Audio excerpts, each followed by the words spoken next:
I am your host, Nero Wolfe. Let's begin our journey.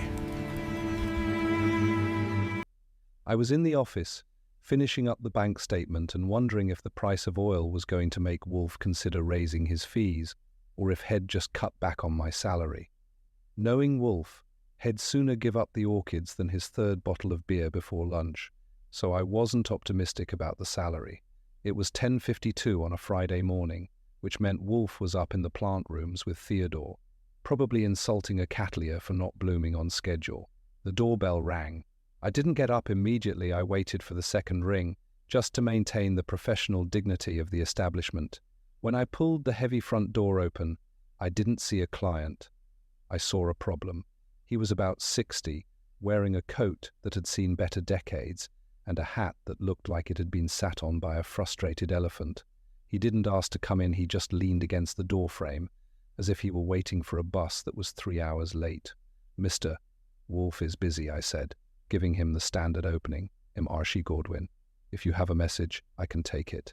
If you have a corpse, you're at the wrong address."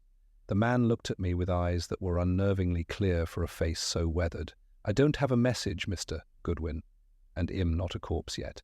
I'm a guest. Or at least I was told I would be." He handed me a card. It wasn't a business card. It was a piece of heavy cream cardstock, the kind Wolfe uses for his private correspondence. On it, in Wolfe's unmistakable, precise hand, were 3 words: "Admit him immediately." I stared at it. Wolfe hadn't mentioned a guest. Wolfe doesn't like guests. He barely likes the people who pay him, and he certainly doesn't like people who arrive without a scheduled appointment between the hours of 9 and 11. "Step in," I said, stepping back. "Leave the hat on the rack. If it has any livestock in it, please warn me." He didn't smile. He walked into the hall with a limp that he was trying very hard to hide and stood there, looking at the painting of the waterfall as if he were checking it for dust. I led him into the office, offered him the red leather chair which he declined in favor of a straight-backed one near the glow band, went to the house phone to buzz the plant rooms. "Yes?" Wolfe's voice came through, sounding like a disgruntled bear being poked with a stick. "A gentleman is here," I said. "He has your card. The one with the admit him command. He looks like he's walked from Jersey City and forgot to take the ferry." There was a silence on the other end. Not the usual silence of Wolfe thinking, but a heavy, weighted silence that made the back of my neck prickle. "I will be down at 11, Wolfe said. He hung up. He didn't ask the man's name. He didn't tell me to get him a drink. He just hung up. I turned to our visitor. He was staring at Wolfe's desk expanse of Brazilian cherry wood with an expression that wasn't quite envy and wasn't quite nostalgia. It was more like a man looking at a fortress he used to own. "You want some coffee?" I asked. "Fritz is in the kitchen. He doesn't bite unless you touch the sauces." "No thank you, Mr. Goodwin," the man said. His voice was low and surprisingly resonant. "I've had enough of things that keep me awake. I am here for the sleep." "We aren't a hotel," I reminded him. "No," he whispered. "You're a sanctuary, or you were. I suppose we'll see if the walls still hold." He closed his eyes then, right there in the office, and ill be damned if he didn't actually drift off. I sat at my desk and watched him. He didn't look like a murderer, but in my experience, the ones who look like murderers are usually just process servers or IRS agents. This man looked like a secret that had been kept too long in a damp basement. At exactly 11 o'clock, the sound of the elevator groaned through the house. The door slid open, and Nero Wolfe stepped out, 1/7 of a ton of genius and stubbornness. He crossed the floor, his eyes darting once to the man in the chair and then away, as if looking at him directly would be a physical blow. Wolfe reached his desk, sat, and spent a full minute adjusting his blotter. He didn't look at me. He didn't look at the guest. "Archie," Wolfe said, his voice clipped. "Mr. Jerome will be staying in the south room. See to his luggage." "He doesn't have any luggage," I pointed out, "unless he's hiding a suitcase in those eyebrows." "Then provide him with what he requires from your own stores," Wolfe snapped. "And Archie?" "Yeah? Lock the front door. Bolt it. No one enters this house until I say otherwise. Not the press, not the police, and especially not the people who are currently parked in a black sedan 3 doors down." I looked at Wolfe. He was pale. Not the paleness of fear. Wolfe doesn't do fear, but the paleness of a man who has just seen a ghost and realized the ghost has brought its lawyers. The man, Mr. Jerome, opened his eyes. He looked at Wolfe and nodded once. "Thank you, Nero," he said. Wolfe didn't answer. He just picked up a book, opened it to a marked page, and pretended the rest of the world had ceased to exist. I went to the front window and pulled the curtain back just enough to see the street without being an invitation. Sure enough, 3 doors down, a black sedan was idling with the kind of practiced nonchalance that usually means someone is getting paid by the hour to be bored and suspicious. There were 2 men inside, and they weren't admiring the architecture of West 35th Street. I turned back to the room. Jerome hadn't moved, and Wolfe was staring at his book with such intensity I thought the paper might catch fire. "The sedan has 2 occupants," I reported. "They look like they've been sent from central casting for thug number 1 and his quieter brother. Do you want me to go out and ask if they are lost, or should I just skip to the part where I tell them to move along?" Wolfe didn't look up. "You will stay inside, Archie. You will also ensure that the chain is on the service entrance. Mr. Jerome is not to be discussed with Fritz, though Fritz is to be told that an additional place will be required for lunch, and for dinner, and for the foreseeable future." "South room, you said?" I asked. The south room was on the 3rd floor, usually reserved for the kind of guests Wolfe couldn't avoid, which was a category that had, until now, been entirely empty. "He'll see if I have a spare pair of pajamas that won't make him look like a tent with legs." Jerome stood up then. His limp was more pronounced now that he was moving, a hitch in his left hip that seemed to grate on his very soul. He looked at Wolfe, who still hadn't acknowledged him, with a direct gaze. "I didn't think Yao'd do it, Nero. Not after the business in Cairo." "Cairo was 30 years ago," Wolfe said, his voice a low rumble of suppressed irritation. "The statute of limitations on my memory is far longer than the laws. You are here because I am a man of my word, however much I might regret the day I gave it. Now, go with Archie. He will provide for your comfort. Do not leave the room." I led Jerome to the elevator. He moved like a man who expected the floor to give way at any second. When we reached the 3rd floor, and I showed him into the south room, which was clean, airy, and smelled faintly of the lemon wax Fritz uses on the furniture, didn't look around. He went straight to the window and looked down at the street. "They'll come for the house, you know," Jerome said. He wasn't talking to me, he was talking to the glass. "They don't care about the orchids or the beer. They care about what I've got in my head. In this house," I said, leaning against the doorframe, "Mr. Wolfe's head is the only one that usually matters. If yours is competing for space, we're going to have a crowded afternoon. What's in it? Schemes? State secrets? The recipe for the perfect martini?" Jerome turned. For a second, the weariness vanished, replaced by a flash of something sharp and dangerous. "Ambition, Mr.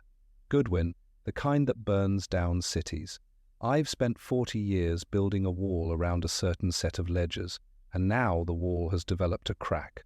The crack." He sat on the edge of the bed and put his head in his hands. I didn't push it.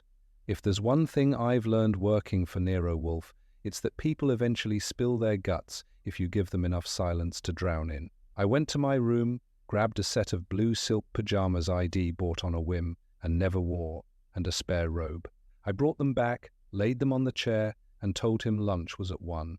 He didn't answer. When I got back down to the office, Wolfe had abandoned the book.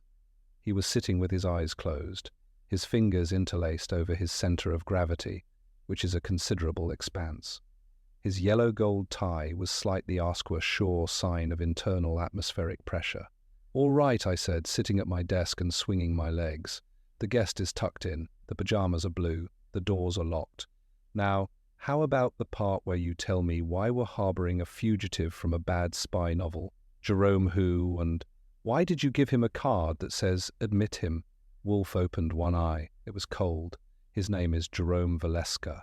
He was once a man of considerable influence in certain circles of international financy circles that do not overlap with the light of day. He saved my life in a basement in Montenegro when the world was a different shape. I told him then that if he ever required a roof that would not fall, he could find it here." "Montenegro," I repeated.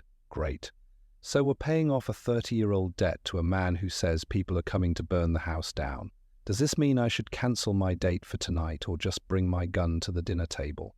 "You will stay in the house," Wolfe said, "and you will keep your weapon within reach. Valeska is carrying something, not a physical object, but a burden of knowledge regarding the misappropriation of several $100 million. The men in the sedan are the vanguard. The principals will arrive soon. They will try to negotiate. Then they will try to trespass. And what are we going to do? We are going to lunch," Wolfe said, the clock striking 1. "Fritz is serving quenelles de brochet. It would be a crime to let them get cold while we discuss the vulgarity of theft." He pushed himself out of his chair with a grunt of effort.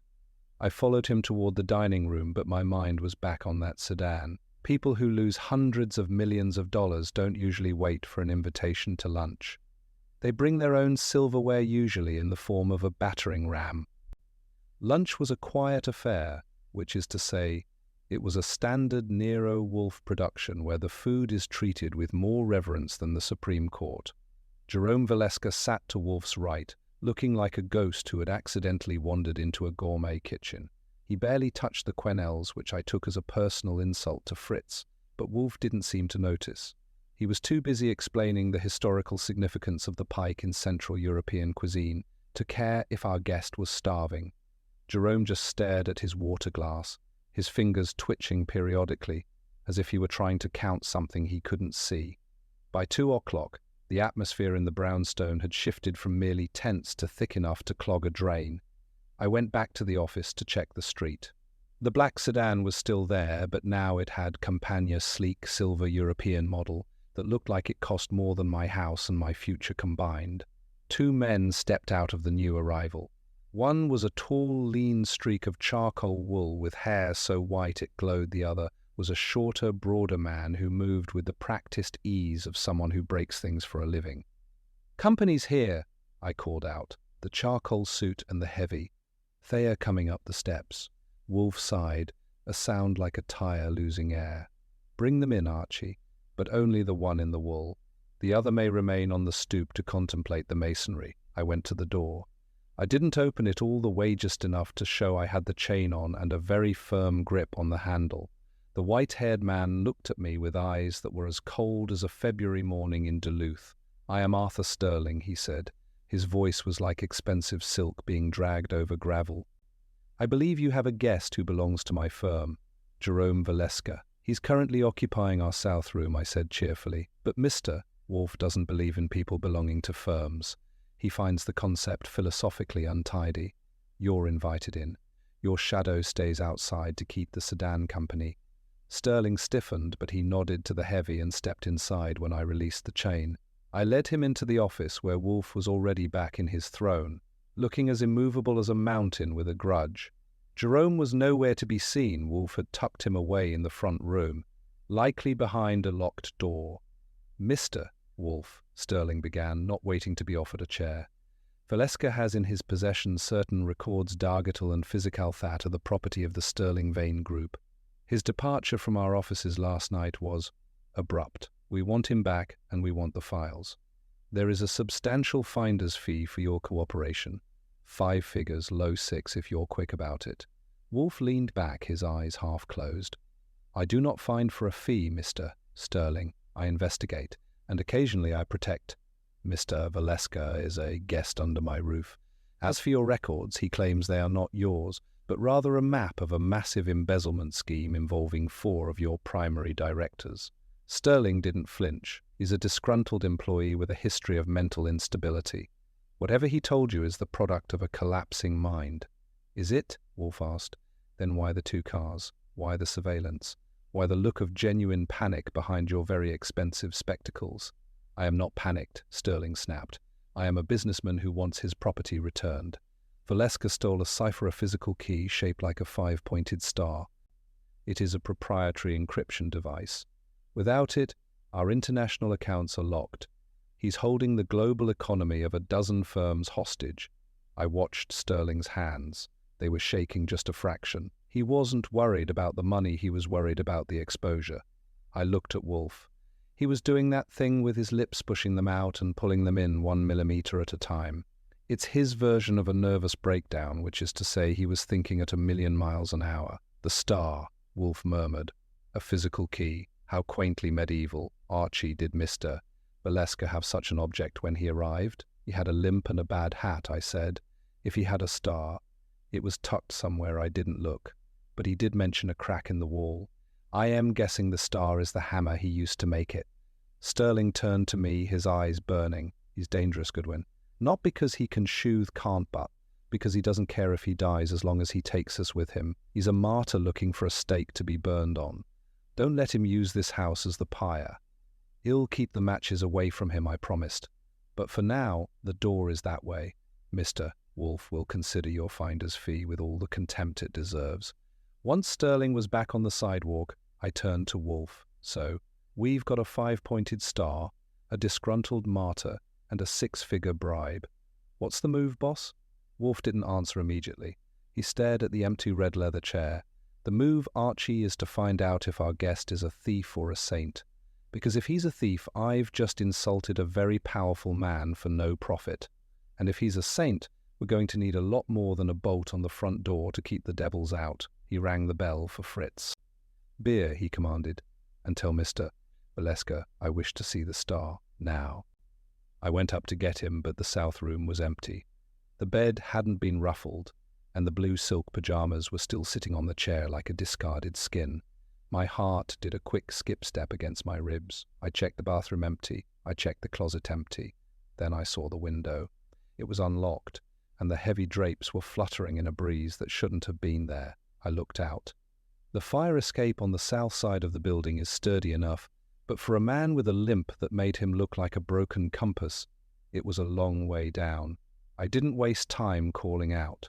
I ran back down to the office, my heels clicking on the parquet floors like a frantic typewriter. Wolfe was just taking the cap off his first bottle of beer when I burst in. The bird has flown, I said, grabbing my hat and checking the shoulder holster under my jacket. He went out the window. Either he's a lot more agile than he let on, or he's currently a pancake on the sidewalk. Wolfe froze, the bottle suspended in mid-air. His face didn't change, but his eyes narrowed until they were just yellow slits. He went out. Impossible. He sought sanctuary. Maybe he decided the sanctuary had too many visitors, I snapped. Sterling's arrival must have spooked him, or maybe he just didn't want to show you that star. I am going out. If those 2 cars are still there, he won't have gotten far. I didn't wait for permission. I hit the sidewalk at a run. The black sedan was still there, but the silver European model was gone, which meant Sterling had left his watchdogs behind. I looked toward 9th Avenue. A block away, a figure in a battered hat was ducking into the entrance of a subway station. It was Valeska, moving with a frantic, lurching speed that defied his injury. The sidewalk was crowded with the usual New York mid-afternoon scramble misangers on bikes, shoppers with too many bags, and people who seemed to exist only to get in your way. I shoved past a lady with a poodle and made it to the subway entrance just as Valeska disappeared down the stairs. I followed, my eyes scanning the grimy tile and the sea of faces. I caught a glimpse of his coat near the turnstiles. He wasn't heading for a train, he was heading for the lockers. He fumbled with a key, his hands shaking so violently I could hear the rattle from 10 feet away. He pulled out a small, heavy-looking envelope and tucked it inside his coat. That was when the heavy appeared. The broad-shouldered man from the sedan hadn't stayed on the stoop. He had followed us, or perhaps had just known where Valeska would go. He came out from behind a pillar, like a bad dream made of meat and muscle. He didn't have a gun out note in a crowded station, but he had a hand on Valeska's collar before I could close the gap. "Let go of the gentleman," I said, stepping up and putting on my best imacop but not really voice. "He's with me." The heavy turned. He had a face like a slab of granite that had been dropped down a flight of stairs. "He's with the people who pay me, kid. Move along before you get hurt." He started to drag Valeska toward the exit. Valeska looked at me, his eyes wide with a terrifying mixture of hope and resignation. He didn't scream. He just reached into his coat and threw the envelope at my feet. "Keep it, Goodwin. Keep it for the debt." The heavy swung a fist, a short, brutal hook that caught Valeska in the ribs and folded him like a card table. I didn't think I just reacted. I stepped inside the heavy's reach and gave him a sharp jab to the solar plexus, followed by a left cross that felt like hitting a brick wall. He grunted, his grip loosening, but he didn't go down. He was built for this. Archie, Valeska gasped, crawling toward the stairs. I went to reach for the envelope, but a second-man, the driver of the sedan, appeared from the crowd, his hand inside his jacket. I had a choice, go for the envelope or go for the gun. I went for the gun. I tackled the driver, sending us both sprawling into a rack of newspapers. By the time I scrambled up and shook the stars out of my head, the station was a chaotic mess of screaming commuters, and the driver and Valeska were gone. I looked down. The envelope was still there, lying in a puddle of spilled soda. I grabbed it, tucked it into my waistband, and headed for the surface before the transit police decided I was the primary interest of their afternoon. When I walked back into the brownstone 20 minutes later, I was breathing hard, and my knuckles were throbbing. Wolfe was in his chair, exactly where ID left him, but he had 3 empty beer bottles on the tray, instead of 1. "They got him," I said, leaning against the door to catch my breath. "The heavy and his friend. They took him in the sedan, but I got the prize." I pulled out the envelope and tossed it onto Wolfe's desk. It hit the wood with a dull, metallic thud. Wolfe stared at it for a long moment, then reached out with one fat finger and pushed it open. Sliding out onto the blotter was a heavy, tarnished brass object. It was a 5-pointed star, etched with microscopic lines that looked like a circuit board designed by a madman. "He traded himself for this," I said. "He knew they were coming. He just wanted to make sure they didn't get the key." Wolfe picked up the star. He held it to the light, his face a mask of inscrutable thought. "He didn't trade himself, Archie. He gambled. He knows that as long as I hold this, they cannot kill him. But he has underestimated one thing." "What's that?"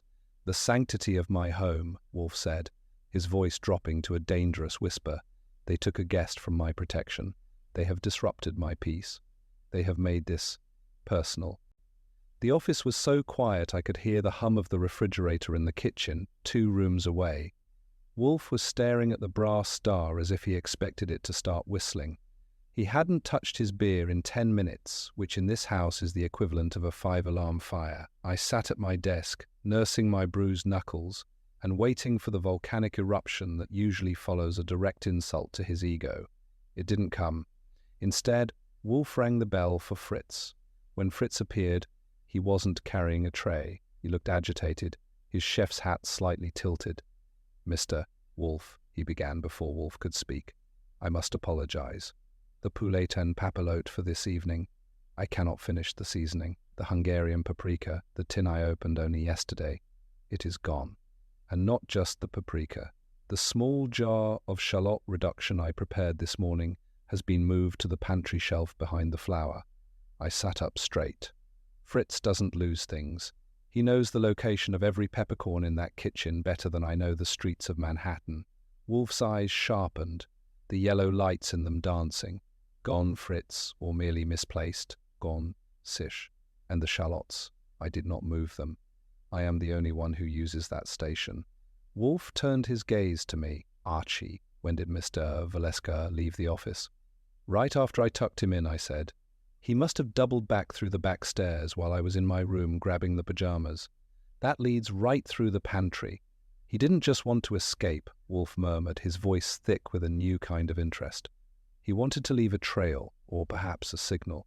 A man who has spent 40 years hiding in the shadows of international finance does not simply walk out a window because he is frightened.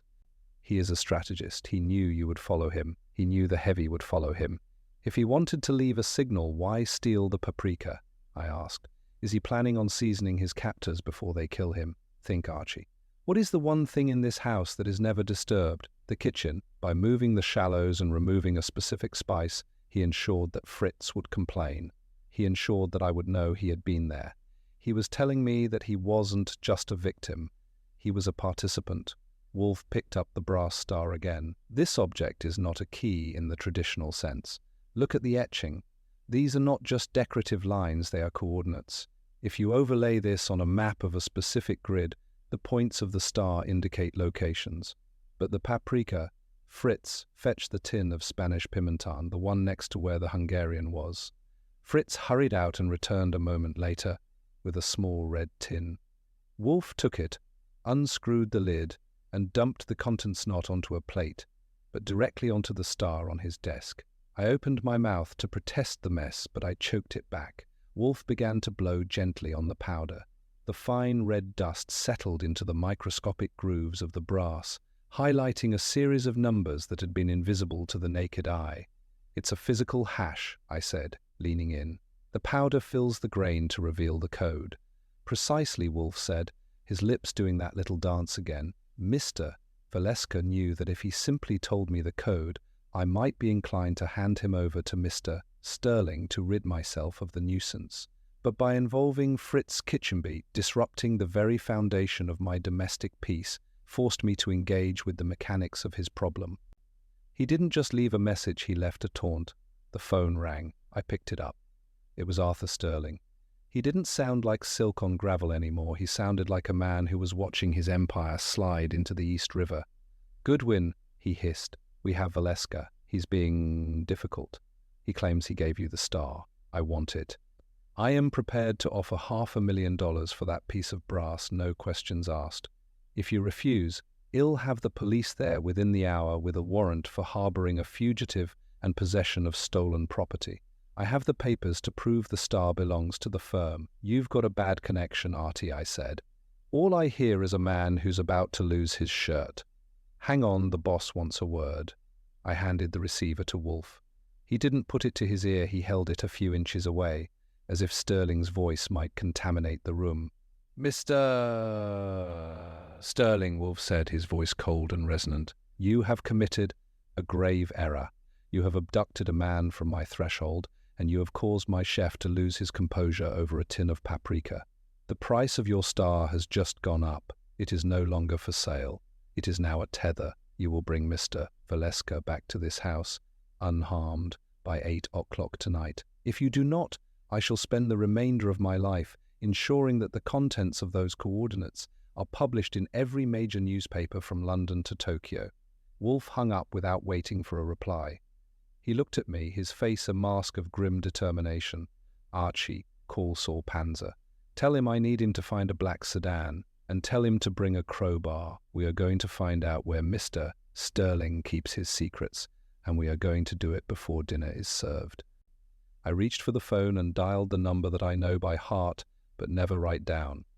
Saul Panzer answered on the second ring. Saul is the best operative in the business because he looks like a man who has spent his entire life looking for a lost nickel and failing to find it. Nobody ever notices him until it's too late. I gave him the rundown: the black sedan, the silver European model, the white-haired spectre named Sterling, and the fact that they were holding a man who limped like a wounded duck.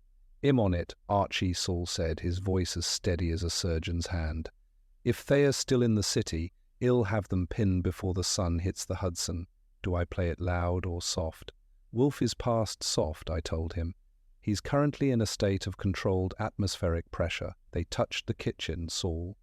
Play it however you need to, but keep your eyes peeled for a location that looks like it handles more money than God. I hung up and looked at Wolfe. He had cleared the paprika-dusted star from his blotter and was now leaning back, his eyes closed. To the casual observer, he looked like he was napping. To me, he looked like a naval commander, plotting the trajectory of a torpedo. "Saul will find them," I said, sitting back at my desk. "But Sterling isn't a street thug. He's a man who buys and sells street thugs. If he's holding Valeska, he's doing it somewhere legal, at least somewhere that looks legal. A private club, a penthouse, or maybe a high-security office. He won't just be sitting in a basement in Queens, which is why we will not wait for Saul to finish the job," Wolfe said, opening his eyes. "We will provide Mr. Sterling with a distraction. Archie, I want you to go to the Sterling Vane Group headquarters. You will not attempt to enter. You will simply stand on the sidewalk across the street and take photographs of everyone who enters and exits. Use the Leica with the long lens. Make sure you are seen. You want me to be the bait?" I asked. "I've been the bait before, but usually the hook is a bit sharper. You are not the bait, Archie. You are the countdown. Mr. Sterling is currently convinced that he holds the power because he holds the man. I want him to realize that the man is irrelevant. The star is in my possession, and the process of its deconstruction has begun. By standing there, you are telling him that we are documenting his associates. It will make him nervous. A nervous man moves his prize. I grabbed the Leica from the cabinet and checked the film. And while playing tourist, what are you doing? Besides drinking beer and making Fritz miserable, I shall be communicating with a contact in Zurich, Wolfe said. It is time to verify if the coordinates revealed by the paprika correspond with the private vaults of the Alpine Credit Union. If they do, Mr. Sterling is not just a thief, he is a traitor to his own board of directors. I left the brownstone and took a cab uptown. The Sterling Vane building was a glass and steel monstrosity that looked like it wanted to pierce the clouds. I stood on the opposite corner, leaned against a mailbox, and started snapping pictures. I wasn't being subtle. I wanted the security guards to see me. I wanted the cameras to pick up my face. Within 10 minutes, a man in a cheap suit came out and told me I couldn't take pictures of a private building. I told him the sidewalk was public and asked if he wanted to pose for a profile shot. He went back inside, looking like he wanted to chew on a nail. At 4:45, my phone vibrated in my pocket. It was Saul. "They moved him, Archie," Saul whispered. "The black sedan just pulled out of a private garage 3 blocks from where you are. They've got the passenger in the back hunched over. They are heading toward a brownstone on East 64th. It belongs to a holding company called the Stargate Trust. Sounds like our people. Good work, Saul. Keep a tail on the house. Don't let them move him again without a parade." I headed back to the office, feeling the familiar hum of the chase in my blood. When I walked in, Wolfe was on the phone, speaking fluent and very angry-sounding German. He slammed the receiver down and looked at me. "Zurich has confirmed it," he said, his voice trembling with a rare touch of excitement. "The coordinates point to a sub-basement vault that doesn't officially exist. It contains the shadow ledger for the Sterling Vane Group. Valeska didn't steal a key to their money, he stole the key to their crimes. And now, thanks to Saul, we know where the criminal is hiding. So we call the cops?" I asked. "No," Wolfe said, his lips tightening. "The police would be buried in injunctions before they reach the front door. We will use a more direct method. We will invite the entire board of directors to this office for a late-night session of intellectual justice. And we will tell Mr. Sterling that, if he does not attend, the contents of the vault will be sent to the district attorney by midnight, and Valeska." "Saul is already positioning himself," Wolfe said. "By the time the board arrives here, Valeska will be back in the South Room, or Mr. Sterling will be looking for a new career in a federal penitentiary." By 6 o'clock, the atmosphere in the office had shifted from a simmer to a rolling boil. Wolfe had transitioned from his beer to a glass of water, a sure sign that he was clearing the decks for a mental engagement that would require every ounce of his focus. He sat at his desk, the brass star now resting on a small velvet cushion as if it were a holy relic. I was busy on the 2 phone lines, executing the invitations Wolfe had dictated. It wasn't a request for a meeting, it was a summons to a funeral, and the directors of the Sterling Vane Group were starting to realize they were the ones in the caskets. "I've got 3 of them confirmed, including the chairman, a man named Henderson, who sounds like he's having a stroke," I said, hanging up the receiver. "Sterling is still refusing to take the call, but I left a message with his secretary that if he isn't here by 9, the Zurich files go to the Times." That seemed to get her attention. "He will come," Wolfe said, his eyes fixed on the star. A man of Sterling's vanity cannot resist the urge to see the face of the man who has outmaneuvered him. He still believes he can negotiate. He still believes that everyone has a price, and since he has not yet met mine, he assumes it is simply higher than he has offered. "And if he brings the heavy?" I asked, checking the cylinder on my 38. "I'd hate to have to ruin Fritz's rug with a shootout. He will bring no one but his colleagues. To bring force would be to admit that this is a criminal matter. To bring his board is to maintain the fiction of a corporate dispute. We will play within his fiction until it is time to tear the curtain down." The doorbell rang at 7. I didn't go to the door, I watched the monitor. It was Saul Panzer, and he wasn't alone. He was supporting Jerome Valeska, who looked like he'd been dragged through a gravel pit and then put through a spin cycle. I moved fast, unbolting the door and ushering them into the front room. Valeska was pale, his lip was split, and he was clutching his side, but his eyes were bright with a feverish intellectual triumph. They had him in the study of that 64th Street house Saul reported, his tone as flat as if he were describing a grocery trip. The driver was watching him, but he got interested in a sandwich in the kitchen. I didn't need the crowbar, just a bit of persuasion with the back door lock. We slipped out the service alley before the heavy even knew the room was empty. Good work, Saul. Get him upstairs. Fritz has a first aid kit and a bowl of broth that could raise the dead. Tell him the guest is back under the roof. I went back into the office to update Wolfe. He didn't offer a smile considers a job well done to be its own reward, but the tension in his shoulders eased by a fraction of a millimeter.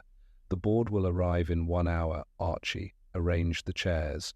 The red leather for Mr. Henderson, the others in a semicircle.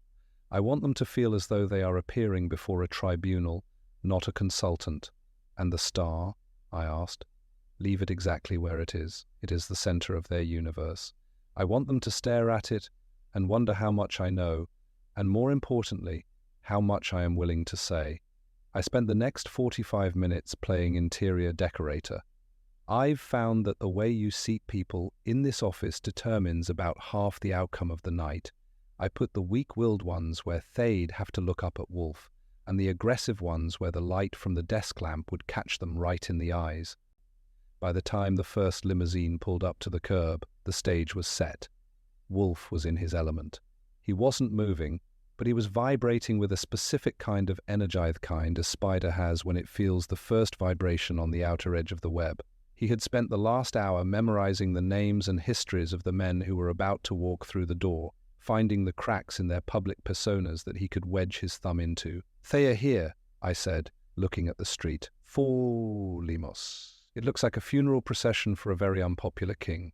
"Let them in, Archie," Wolfe said, his voice dropping to that smooth, dangerous register. "And tell Fritz that we will require coffee at 10, not beer.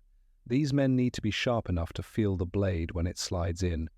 I went to the door, straightened my tie, and prepared to greet the high and mighty of the Sterling Vane Group. The hunt was over, the dissection was about to begin. The office felt smaller than usual as the 5 directors of the Sterling Vane Group filed in. They were men who were used to high ceilings and marble floors, and the dark wood and crowded bookshelves of Wolfe's sanctum seemed to press in on them. Henderson, the chairman, took the red leather chair with a huff of indignation, his face the color of an overripe plum.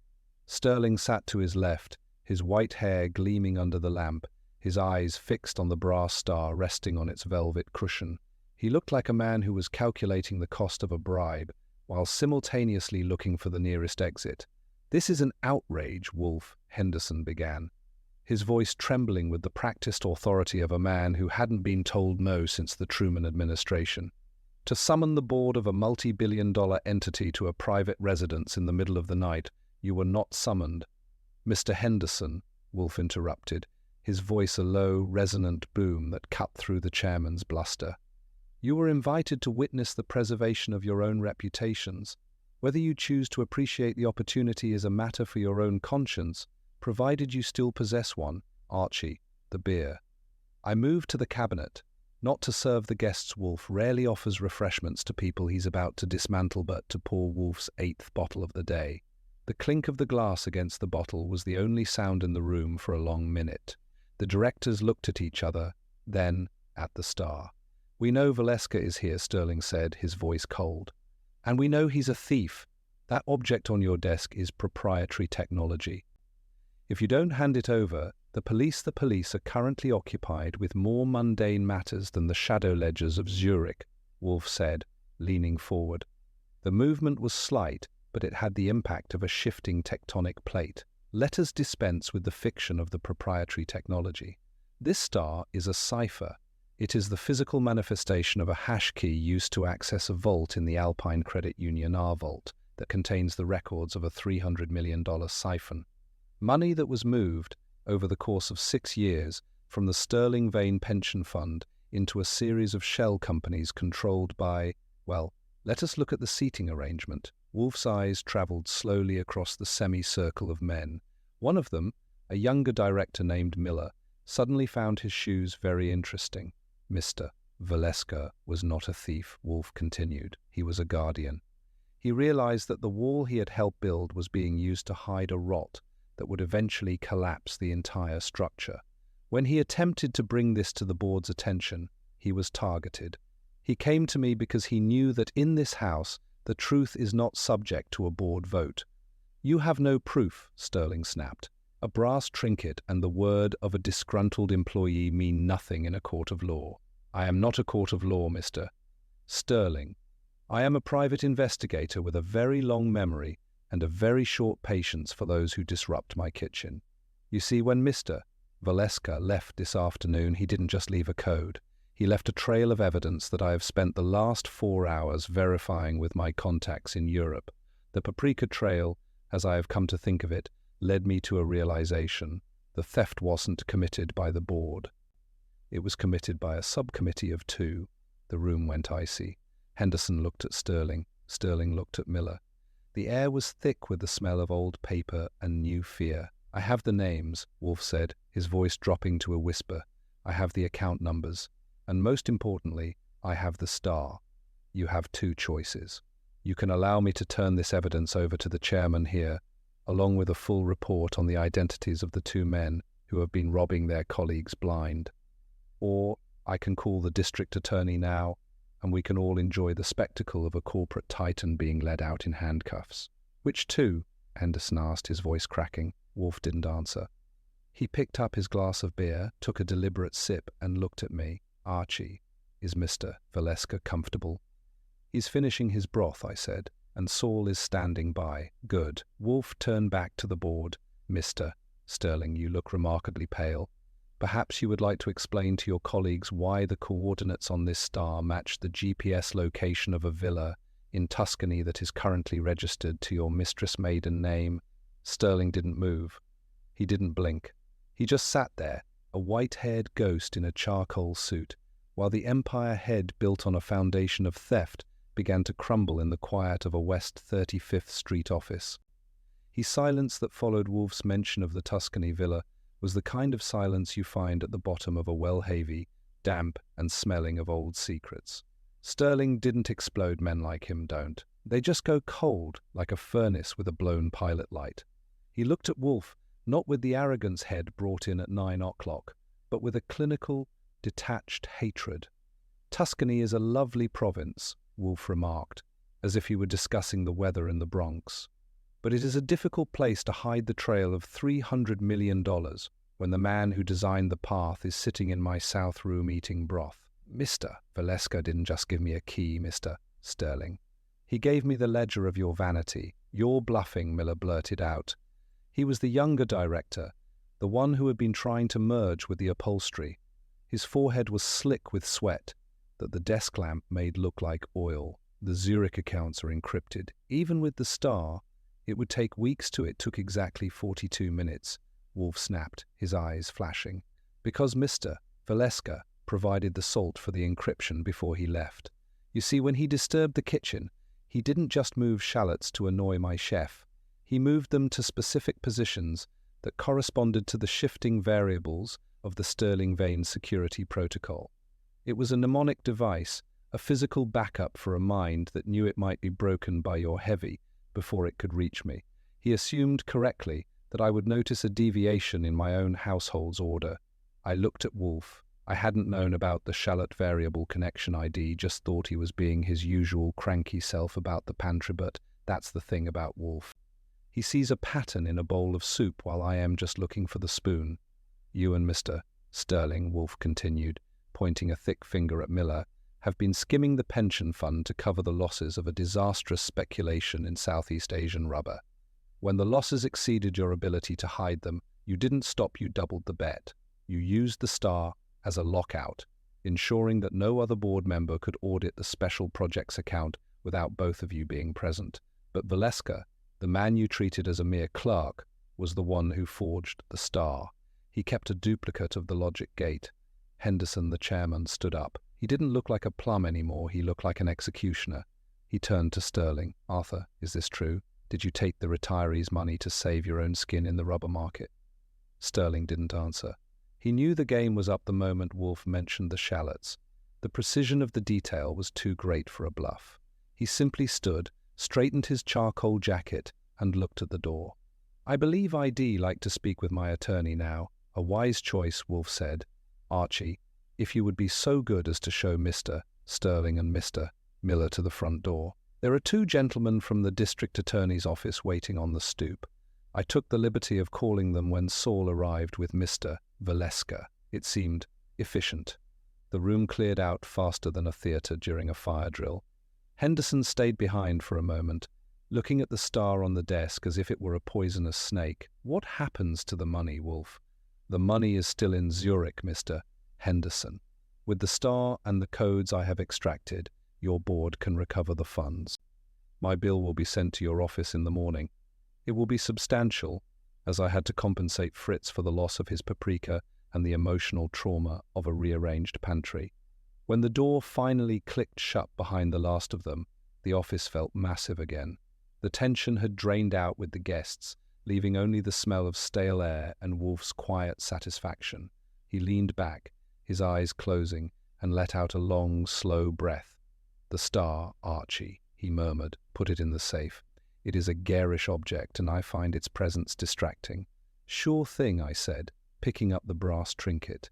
It was surprisingly light for something that had nearly brought down a financial empire. But you have to admit, boss, the paprika trick was a nice touch. Very cinematic. Did you actually get the coordinates from the dust, or did you just guess because you knew Sterling had a thing for Italian villas? Wolfe didn't open his eyes. "I never guess, Archie. I observe. And I observed that a man who steals $300 million rarely spends it on something as mundane as a savings account. He spends it on a view. Now ring for Fritz. I believe we are owed a late supper, and if there is a single grain of pimenton out of place, I shall be very displeased." The brownstone had settled back into its customary rhythm, which is to say the silence was heavy enough to require a shovel. By 11:30, the frantic energy of the boardroom battle had evaporated, replaced by the scent of roasting lamb and the gentle, rhythmic clinking of silver against china. Jerome Valeska had been moved from the south room to the dining table, looking less like a fugitive and more like a man who had finally put down a suitcase full of lead. He sat across from Wolfe, who was treating a slice of leg of lamb with the surgical precision of a diamond cutter. "The leg is excellent, Fritz," Wolfe remarked, his voice returning to its comfortable, deep register rumble. "The inclusion of the rosemary was a necessity, but the hint of anchovy in the basting liquid is what provides the structural integrity of the flavor. It is a dish that demands respect." Fritz beamed from the doorway, his chef's hat restored to its vertical glory. "Thank you, Mr. Wolfe. I have replaced the Hungarian paprika as well. The new shipment arrived by special messenger an hour ago. It is acceptable." "Acceptable," Wolfe sighed, "is the highest praise a man of Fritz standards can offer. We shall endure it." I sat at the end of the table, nursing a glass of milk and watching the two of them. It was hard to believe that just a few hours ago, the man sitting to my left was being dragged through a subway station by a pair of gorillas. Valeska looked at Wolfe, his eyes reflecting the candlelight. "You saved more than my life, Nero," Valeska said quietly. "You saved the dignity of 40 years of work. If those ledgers had stayed in Sterling's hands, I would have died a thief in the eyes of the world. Now, I am just a man who knows too much about rubber prices." Wolfe didn't look up from his plate. "You saved yourself, Jerome. By coming here, you didn't just seek shelter, you provided the lever. I merely supplied the fulcrum. It is a basic law of physics that with a long enough lever and a place to stand, one can move the world. Or at least, move a pair of embezzlers into the tombs." "And the star?" Valeska asked. "Archie has placed it in the safe," Wolfe said, gesturing vaguely toward the office. "It will remain there until the chairman's check clears and the legal departments of 3 different nations have finished their squabbling. After that, I shall likely have it melted down. I find its geometry offensive to the eye." I cleared my throat. "Speaking of geometry, boss, I've been looking at the bank balance. Between the finder's fee from Henderson and the consultation fee you're charging Sterling's former firm, we could probably afford to buy a small island, or at least pay for the damage the heavy did to my favorite suit during the subway tackle." Wolfe wiped his lips with his napkin, a gesture of finality. "Your suit is a matter for your own vanity, Archie. As for the island, I should find the lack of a proper kitchen and a climate-controlled plant room intolerable. We shall remain on 35th Street. The walls have proven their worth once again." He pushed back his chair. the floorboards groaning in respectful protest. He stood for a moment, looking out toward the hallway, his face unreadable. It's in these moments that I realize Wolfe doesn't just live in this house. He is the house. The locks, the beer, the orchids, and the rules are all just extensions of a mind that refuses to be hurried by the rest of the world's frantic pace. Justice, Wolfe said, almost to himself, is often mistaken for a grand, sweeping gesture. In reality, it is a matter of keeping one's house in order. When a man enters your home and disrupts your pantry, he has declared war on the very concept of civilization. One must respond with appropriate vigor. Vigor, I said, following him toward the elevator. Is that what we're calling it? I called it a sidewalk slog and a bruised set of knuckles. Terminology is the refuge of the imprecise Archie. Good night. The elevator door hummed shut, carrying the master of the house up to his rest. I walked back into the office, checked the bolts on the front door one last time, and sat at my desk. The black sedan was gone. The street was empty. New York was out there, full of people stealing things and lying about it, but for tonight, the brownstone was a sanctuary again. I picked up my pen to finish the day's log. I thought about the star, the paprika, and the way Sterling had looked when the trap snapped shut. It was a good day's work. I reached for my milk, took a long swallow, and started to write. After all, if I don't keep the records, no one will believe that a $300 million empire was brought down by a jar of moved shallots.